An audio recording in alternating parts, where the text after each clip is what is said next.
وَلَقَدْ زَيَّنَّا السَّمَاءَ الدُّنْيَا بِمَصَابِيحَ، وہی اللہ ہے، بے شک اس نے زَيَّنَّا السَّمَاءَ الدُّنْيَا بِمَصَابِيحَ، آسمان دنیا کو جو ہے وہ سجا دیا ہے، آراستہ کر دیا ہے چراغوں سے، یعنی ستاروں کے ساتھ۔ اس کے لیے اب چونکہ قرآن لٹریچر کی بک ہے نا، تو تمثیل اس طرح دی جاتی ہے کہ اس کو سجایا ہوا ہے۔ حقیقت بات ہے کہ اگر آسمان پہ ستارے نہ ہوتے تو آسمان کی اٹریکشن ختم۔ رات کو کوئی آسمان کی طرف دیکھتا؟ اس کا ثبوت یہ ہے کہ آپ جب بند کمرے میں ہوتے ہیں اندھیرے کے اندر، کوئی شخص اپنے گھر کی چھت دیکھ رہا ہوتا ہے، اس وقت کوئی اٹریکشن ہی نہیں ہے۔ البتہ اگر چھت کے اوپر زیرو کا کوئی بلب لگا ہوا ہو تو آپ بار بار اس کی طرف دیکھتے ہیں۔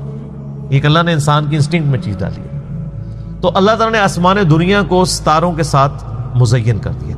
وَجَعَلْنَاهَا رُجُومًا لِلشَّيَاطِينِ، اور انہیں شیطان کو مار بھگانے کا ذریعہ بھی بنایا ہے۔ وَأَعْتَدْنَا لَهُمْ عَذَابَ السَّعِيرِ، اور جو قیامت کا دہکتی آگ کا عذاب اللہ نے وہ تو تیار کر رکھا ہے۔ دنیا میں بھی شیاطین کے لیے ان سٹارز سے ان کے اوپر میزائل داغے جاتے ہیں۔ شہاب ثاقب میٹرائٹس کے اوپر بھی میرا ایک یوٹیوب پہ کلپ ہے، قرآن حکیم میں دوسری جگہ اس کا نام بھی آ گیا ہے، پارہ نمبر 26 میں، کہ شہاب ثاقب ہیں وہ، یعنی آپ سمجھ لیں پتھر ہیں جو داغے جاتے ہیں ان شیاطین کے اوپر جو اللہ تعالی کی جو لمیٹڈ باؤنڈریز ہیں ان کو کراس کرنے کی کوشش کرتے ہیں۔ سائنٹسٹ اس کی کوئی بھی ریزن بیان کریں لیکن ایک حد تک جاتے ہیں۔ اس طرح کے سائنٹیفک فیکٹس کے بارے میں بار بار کلیئر کرتا ہوں کہ سائنس آپ کو یہ تو بتائے گی کہ جو یہ زلزلہ ہے یہ ٹیکٹونک پلیٹس کی ڈسٹربنس کی وجہ سے آتا ہے، لیکن سائنس کہے گی کہ کوئی اس کو پریڈکٹ نہیں کر سکتا کہ کس وقت ڈیسائیڈ ہوگا کہ کون سی پلیٹ نے کتنے میٹر کے لیے ہلنا ہے اور کتنی گہرائی کے اندر ہلنا ہے۔ وہ کہتے ہیں جی یہ فزیکل فینومینا آف نیچر ہے، تو آپ اسے پریڈکٹ کر کے بتائیں فزیکل فینومینا آف نیچر ہے۔ وہ کہتے ہیں یہ فزیکل فینومینا آف نیچر ہے، اس کے اوپر وہ جاتے ہی نہیں ہے، وہ خود ول آف گاڈ ہوتی ہے۔ اس کے لیے ظاہری اسباب کوئی بھی ہو، الٹیمیٹلی جب بھی آپ کسی چیز کو ڈیپ ڈگ کریں گے نا تو ول آف گاڈ نکلے گی۔ شہاب ثاقب بھی وہ کہتے ہیں جی یہ ستاروں سے پتھر ٹوٹتے ہیں، وہ زمین کی طرف آتے ہیں، چونکہ زمین کے ارد گرد آپ کو پتہ ہے ایٹماسفیئر ہے، اتنی سپیڈ سے جب ایٹماسفیئر سے گزرتے ہیں تو ایٹماسفیئر کی فرکشن کی وجہ سے ان میں آگ بھڑک اٹھتی ہے اور الٹیمیٹلی وہ پھر زمین تک پہنچ نہیں پاتے اور راکھ بن جاتے ہیں۔ سر یہ اتنا پرفیکٹ نظام کس نے بنایا ہے؟ ادروائز تو زمین کا آپ کی تباہ برباد ہو گئی ہوتی۔ اور ابھی تو یہ صرف میٹرائٹس کی بات ہو رہی ہے، جو ہارمفل ریز آ رہی ہیں سورج سے اور باقی سیاروں سے، ستاروں سے، جن کو ارتھ میگنیٹک فیلڈ کنٹرول کرتی ہے۔ ارتھ کی بھی میگنیٹک فیلڈ ڈسٹرب ہو جائے نا تو زمین کے اوپر جو ہے وہ کوئی مخلوق رہ نہیں سکتی ہے، اتنی ہارمفل ریز آتی ہیں جو ریپیل ہو جاتی ہیں اس کی وجہ سے۔ اربوں میں سے چند ایک ریز نیچے آتی ہیں، باقی سب واپس چلی جاتی ہیں۔ پھر کئی ایسی چیزیں جو اوزون لیئر کی وجہ سے فلٹر ہو جاتی ہیں، یعنی ایک پوری ایک فیلڈ ہے۔ لیکن سب کے پیچھے God is the only explanation of all the physical phenomena in this universe۔ یہ ساری چیزیں اگر اوزون لیئر سے پوچھا جائے کہ سر لیئر صاحب یہ سب کچھ آپ کے اندر جو کوالٹیاں آپ نے خود رکھی ہیں اس کو تو پتہ بھی نہیں ہوگا، اور مرغی کو تو پتہ ہی نہیں ہے کہ اس کے پیٹ میں انڈا بنتا کیسے ہے، تو مرغی نے انڈا کہاں سے دے دیا؟ انڈا اللہ نے دلوایا ہے۔ مرغی کو پتا ہے کہ میرے پیٹ کے اندر انڈا چلے، مرغی کو چھوڑتے آپ اپنے اوپر آ جائیں۔ آپ کو یہ پتا ہے کہ آپ کا دل روزانہ 1,00,000 دفعہ دھڑک رہا ہے، کیا آپ اس کی کوئی چابی آن کرتے ہیں، آف کرتے ہیں؟ آپ کے گردے روزانہ 25 دفعہ ڈائلیسس کر رہے ہیں، آپ کی آنکھیں روزانہ 12,000 دفعہ جھپک رہی ہیں، آپ کے پھیپڑے آلموسٹ 23,000 دفعہ سانس اندر لیتے ہیں اور اتنی دفعہ باہر نکالتے ہیں۔ یہ سب کچھ ہمیں تو اپنا کنٹرول نہیں۔ 10,000 لیٹر روزانہ کا خون پمپ کر رہی ہیں آپ کی نسوں کے اندر آپ کا دل، اور اس کی لینتھ 1,00,000 کلومیٹر ہے، 2.5 چکر زمین کے لگ سکتے ہیں اگر ایک بندے کی نسیں یوں جوڑی جائیں، کیونکہ زمین کا سرکمفرنس 40,000 کلومیٹر ہے۔ ایک بندے کی، یعنی میری نسیں نکال کے یوں جوڑی جائے نا، زمین کے 2.5 چکر لگ جائیں۔ ان سب تک خون کا پہنچنا، آکسیجن کا پہنچنا اور پھر 100 ٹریلین سیلز، 100 ٹریلین سیل ایک بندے کے اندر. اور سائنٹسٹ کہتے ہیں اتنا بڑا فگر ہے کہ انگلینڈ جیسے 30 ملک ہوں اور ان 30 ملکوں پہ صرف درخت ہی لگے ہوئے ہوں، ان کے پتے گنے نا اگر آپ، تو وہ 100 ٹریلین بنتا ہے. یہ ایک بندے کے جسم میں خلیے ہیں. اور سر جو ایک خلیہ ہے نا، اس کو بنانے کے لیے نیو یارک سٹی جتنی جگہ چاہیے جتنے سسٹم ہے اس کے اندر. تو اس کائنات میں تو ایک بندہ بھی پورا نہ آتا. جو اللہ تعالیٰ نے ایک بندے کے اندر اتنے سیلز رکھ دی ہیں، وہ خالی سیلز نہیں ہے، ان کے اندر پورا سسٹم ہے، پورا نظام ہے. سر اللہ کا اگر تعارف ہو تو انسان شرک کر سکتا ہے. اور 6 فٹ کا بزرگ اس بیچارے کی کیا اوقات ہے جو اپنا پیشاب نہ روک سکتا ہو، اپنے دل کو نہ روک سکتا ہو، اپنے آپ کو نیند سے آزاد نہ کر سکتا ہو، اپنے آپ کو بھوک سے آزاد نہ کر سکتا ہو، وہ اللہ کے ساتھ اس کو کوئی شریک ٹھہراتا اگر خدا کا تعارف ہو جاتا؟ Not at all. تو فزیکل وجوہات بھی ہوتی ہیں، لیکن الٹیمیٹلی ڈیسیژن گاڈ کا ہے کہ کس وقت کون سا میٹرائٹ. وہ کہتے ہیں جی ستاروں سے یہ جو شاب ثاقب ٹوٹتے ہیں نا، اگر ہم کہیں گے اس کو پریڈکٹ کریں، وہ کہتے ہیں یہ تو کوئی پریڈکٹ نہیں کر سکتا. ہم تو یہ بتاتے ہیں کہ ہاں ٹوٹ کے گرتے ہیں.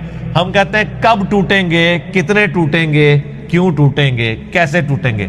وہ کہتے ہیں یہ نہیں، یہ فزیکل فینومینا آف نیچر. لہٰذا قرآن پاک میں جتنی اس طرح کی آیات آتی ہیں، یہ ان کا ظاہری پہلو تو اپنی جگہ موجود ہے، الٹیمیٹلی یہ باطنی پہلو ہر ایک کا ساتھ اٹیچ ہے کہ ول آف گاڈ ہے. ہر بات میں ول آف گاڈ. وَأَعْتَدْنَا لَهُمْ عَذَابَ السَّعِيرِ، اور ہم نے اپنے منکرین کے لیے آگ کا عذاب تیار کر رکھا ہے. یعنی شیاطین کے کانٹیکسٹ میں بات ہو رہی ہے. وَلِلَّذِينَ كَفَرُوا بِرَبِّهِمْ عَذَابُ جَهَنَّمَ، اور جن لوگوں نے اپنے رب کا کفر کیا ان کے لیے ہے عذاب جہنم. وَبِئْسَ الْمَصِيرُ، اور کیا ہی بری جگہ ہے دوزخ رہنے کے لیے. اللہم اجرنا من النار، آمین. اذا القوا فیہا سمعوا لہا شہیقا وہی تفور، جب وہ دوزخ میں جھونکے جائیں گے تو دور سے دوزخ کی گرج کی آواز سن رہے ہوں گے، وہ جوش مار رہی ہوگی. تکاد تمیز من الغیظ، اور وہ اتنے غصے میں ہوگی کہ قریب ہے کہ دوزخ پھٹ پڑے. کلما القی فیہا فوج، جب کبھی بھی کسی گروہ کو ڈالا جائے گا دوزخ میں، سألہم خزنتہا الم یأتکم نذیر، تو دوزخ کا داروغہ پوچھے گا اوے تمہیں کوئی پیغمبر نہیں آیا جو ڈراتا آج کے دن سے، دوزخ تک پہنچ گئے ہو. سورہ قاف میں تو یہاں تک آتا ہے نا کہ ہم دوزخ کو جب بھریں گے تو دوزخ کہے گی یا اللہ اور خوراک دے مجھے. یعنی جس طرح ایک وحشی قسم کا آپ سمجھ لیں ریچھ ہو یا ایک بھوکا بھیڑیا ہو، اس کے سامنے آپ بکری ڈالیں چھوٹی سی، وہ کہے گا اور. تو یہ وہ نقشہ اللہ نے کھینچا ہے کہ دوزخ جو ہے وہ چنگھاڑ رہی ہوگی اور قریب ہے کہ غصے سے پھٹ پڑے. یعنی وہ ظاہر ہے کہ دوزخ کی ذمہ داری یہ کہ اللہ کے مجرموں کو پکڑنا ہے، تو وہ اپنا غصہ بھی نکالے گی. تو اللہ تعالیٰ فرماتا ہے کہ جب کبھی کسی قوم کو داخل کیا جائے گا دوزخ میں تو دوزخ کے داروغہ پوچھیں گے کہ کیا تمہارے پاس کوئی ڈر سنانے والا نہیں آیا تھا، یعنی کوئی پیغمبر. قرآن پاک کی ڈاکٹرائن میں ٹوٹل گفتگو پیغمبروں کے گرد گھومتی ہے. یہ بزرگ بابے یہ تو ہم لوگوں نے بعد میں بنا لیے نا، اور وہ بھی بنائے کیا ہیں، اپنے اپنے بنائے ہوئے ہیں. پیغمبر سانجا ہے. قرآن آپ جہاں سے ہی پڑھ کے دیکھیں نا، دوزخ کا ذکر آئے گا تو فرشتے کیا پوچھ رہے ہوں گے، کوئی پیغمبر آیا تھا تمہارے پاس؟ بابا جی نہیں، پیغمبر. پورے کا پورا دین پیغمبروں کے ساتھ چلتا ہے. بابے تو ہر ملک کے اپنے، ہر فرقے کے اپنے، ہر علاقے کے اپنے، اور ایک کا بابا دوسرے کا دجال. یہ بھی ذہن میں رکھے سر، بابے تو سانجے ہو ہی نہیں سکتے. ایک کہتا ہے مجدد دین ملت، دوسرا کہتا ہے مجدد دین بدعت ہے. وہ ایک کہتا ہے یہ حکیم الامت ہے، دوسرا کہتا ہے یہ مریض الامت ہے. اور دونوں طرف کروڑوں لوگ ہیں کہنے والے، تھوڑے نہیں ہیں. قرآن کی ڈاکٹرائن میں پیغمبر ہے. جب کبھی کسی قوم کو دوزخ میں ڈالا جائے گا تو اس کا داروغہ پوچھے گا، اور اس کا نام آیا ہے سیدنا مالک علیہ السلام، پارہ نمبر 25 کے اندر، کہ بھئی کوئی آیا ہے تمہارے پاس، کوئی پیغمبر نہیں آیا یار؟ قالوا بلا قد جاءنا نذیر، وہ کہیں گے ہاں ہمارے پاس ڈر سنانے والا پیغمبر تو آیا تھا. فکذبنا وقلنا ما نزل اللہ من شیء، تو ہم نے اسے جھٹلا دیا اور ہم نے کہا اللہ نے کوئی چیز نازل نہیں کی. ان انتم الا فی ضلال کبیر، تم تو نہیں ہو مگر کھلی گمراہی میں. ہم نے پیغمبروں سے ٹکر لے لی. ایک تو ڈائریکٹ ٹکر ہے نا کہ ایک بندہ پیغمبروں کے ہونے کا انکار کر دے, اور ایک دوسری ٹکر ہے کہ آپ کو پیغمبر تو ماننا ہے لیکن آپ کی بات کوئی نہیں ماننی. اے جہاں مٹھا اگلا کس نے ڈٹھا. دونوں ایک لیول کے جرم ہے اپنے انجام کے اعتبار سے. ایک عملی کفر ہے, ایک اعتقادی کفر ہے. وَلِعَوْذُ بِاللَّهِ تَعَالَى. وَقَالُوا لَوْ كُنَّا نَسْمَعُ وَأَوْ نَعْقِلُ مَا كُنَّا فِي أَصْحَابِ السَّعِيرِ, اور وہ کہیں گے کاش ہم نے دنیا میں بات سن لی ہوتی, اپنی عقل استعمال کر لی ہوتی تو آج ہم دوزخ میں نہ پہنچتے. یہ یونیورسل ٹروتھ ہے سر. اس آیت کے اوپر میں گھنٹوں بول سکتا ہوں. کئی لیکچرز میں نے کراس ریفرنس کے طور پہ اس آیت کو کوٹ کیا ہے کہ دوست کی کہیں گے کاش ہم نے دنیا میں بات سن لی ہوتی اور اپنی عقل استعمال کی ہوتی, آج ہم دوزخ میں نہ پہنچتے. تو ویسے تو دوزخیوں کا کلام ہے نا, صحیح بھی ہو سکتا ہے غلط بھی. اللہ نے اس کو یہیں پہ کل کر دیا. فَاعْتَرَفُوا بِذَنبِهِمْ, انہوں نے اپنے اصلی جرم کا اعتراف کر لیا. اللہ نے بھی مان لیا کہ یہ بات یہ سچی کر رہے ہیں. ویسے تو ہو سکتا تھا نا کوئی شخص یہ کہتا کہ نہیں وہ, یہاں تو لوگ کہتے ہیں نا عقل دے جڑے نا وہ عشق دے چلے نمبر لے گئے, عقل والے ہیں انجے ہی عمرہ گالیاں. قرآن بالکل الٹ بات کر رہا ہے. قرآن کہہ رہا ہے عقل والے نمبر لے گئے جنہوں نے اپنی عقل استعمال کی. وہ پھر ظاہر ہے وہ عقل تو استعمال نہیں کرنی, پھر وہ کبھی ہم ان کو قرآن کی آیت سنائیں گے, کوئی حدیث سنائیں گے, وہ کہیں گے جی وہ جناب بلے شاہ نے ناچ کے مرشد بنایا سی. کبھی کہہ دیں گے علمو بس کریو یار. حالانکہ پیغمبروں کی وراثت کیا ہے؟ علم. انما یخش اللہ من عبادہ العلماء, اللہ کی خشیت اور معرفت اہل علم کو ہے. نبی علیہ السلام نے قرآن میں جو دعا آئی ہے اللہ سے کیا مانگی ہے؟ اللہ میرے عشق میں, میرے وجدان میں, میری بزرگی میں اضافہ کر دے. ربی زدنی علما. یہ علم کو نگیٹ کرنا, علم کی توہین کرنا جو تصوف کے ہاں پائی جاتی ہے, بابوں کے ماننے والوں میں پائی جاتی ہے, اس کے پیچھے اصل میں انٹینشن یہ ہے کہ ان کو پتا ہے کہ علم کی فیلڈ میں تو ہم بالکل ہی جعلی ہیں. تو اس کا الٹیمیٹلی ہمارے پاس سولوشن یہ ہے کہ علم و بس کری ہو یار, ماتی مار دو. جب علم ہی نہیں ہوگا تو پھر بات ہی ختم ہو جائے گی, پچ ہی کھود دو. لیکن قرآن میں کیا لکھا ہوا ہے؟ علم علم علم. قل هل يستوي الذين يعلمون والذين لا يعلمون انما يتذكر اولو الالباب. اے نبی علیہ السلام فرما دو کہ علم والے اور بغیر علم والے برابر نہیں ہو سکتے. نصیحت تو نہیں حاصل کرتے مگر علم والے, عقل استعمال کرنے والے. قرآن کی ڈاکٹرائن الگ ہے, اور ہمیں جو سب کانٹیننٹ میں دین بگاڑ کے پیش کیا گیا وہ الگ ہے. قرآن تو کہتا ہے عقل استعمال کرنی ہے, بات سننی ہے. یہاں لوگ کیا کہتے ہیں جی دوسرے کی بات نہیں سننی, آپ گمراہ ہو جاؤ گے. اللہ تعالیٰ فرما رہا ہے, اور کافروں نے بھی یہی کیا تھا. وقال الذین کفروا لا تسمعوا لهذا القرآن, کافر کہتے ہیں اس قرآن کو مت سنا کرو. والغوا فیہ لعلکم تغلبون, اور جب قرآن کوئی پڑھ رہا ہو نا شور مچا دیا کرو, اس کے علاوہ کوئی اور ذریعہ نہیں کہ تم غالب آ سکو. اور آپ دیکھیں آج بھی اگر قرآن کے نام پہ کوئی سچائی کی دعوت اٹھتی ہے نا تو لوگ کیا ڈیمانڈ کرتے ہیں؟ اینو سننا نہیں. ہم تو اس سے گزرے ہوتے ہیں, انجینئر نہیں سننا, اور انجینئر صاحب ایڈے بولے نے وہ کہتے ہیں سارے نو سنو, تو پھر سانو بھی ذرا سنو, پھر تمہیں پتہ لگے گا فرق کی ہے.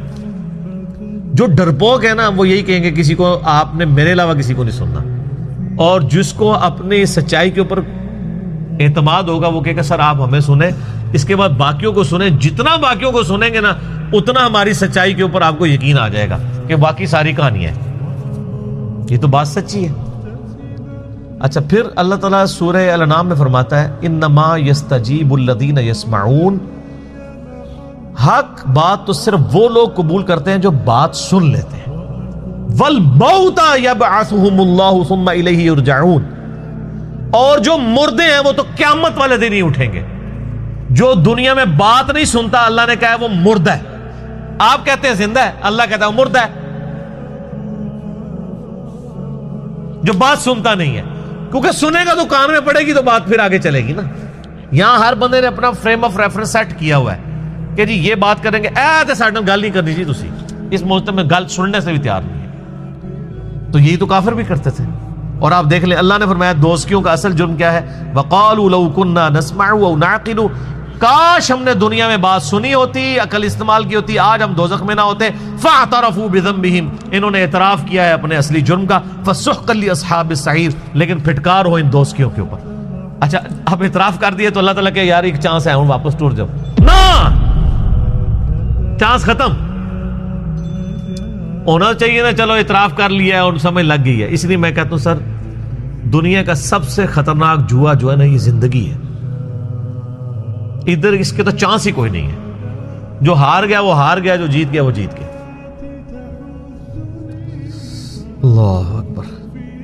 ان الذین یخشون ربہم، سائملٹینیس کنٹراسٹ آ رہا ہے. بے شک جو لوگ ڈرتے ہیں اپنے رب سے بالغیب، بغیر اس کو دیکھے، لہم مغفرت و اجر کبیر، ان کے لیے ہے مغفرت اور اجر کبیر، بڑا اجر.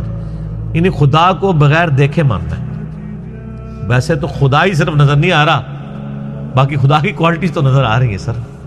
ہر چیز میں آپ کو نشانیاں موجود ہیں خدا تک پہنچنے، ہر چیز کی.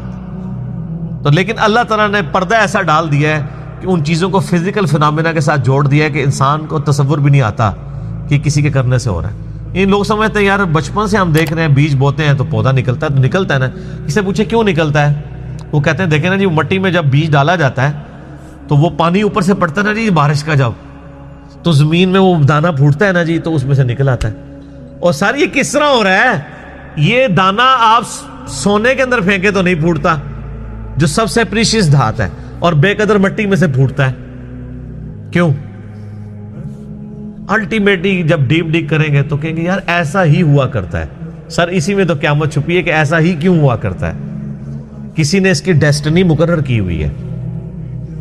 تو وہ اللہ تعالیٰ اب سامنے نہیں آتا، ورنہ تو کائنات میں جو کچھ ہو رہا ہے نا معجزہ ہے. میں نے پچھلی دفعہ بتایا کہ کائنات میں ہر چیز معجزہ ہے، لیکن ہم اکثر معجزات کے عادی ہو چکے ہیں.